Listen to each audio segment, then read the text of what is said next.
என்ன 2 நாள்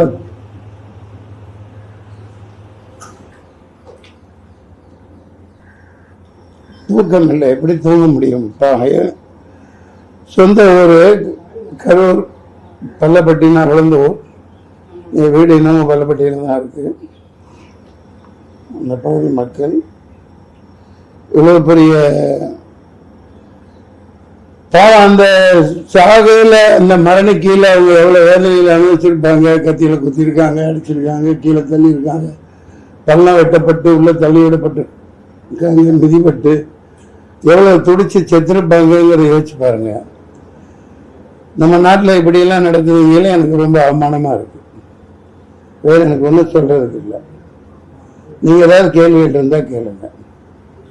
சார், இந்த கரூர் சம்பவத்துல வந்து 41 பேர் பலியா இருக்காங்க. 41 பேர் ஆயிட்டாங்களா?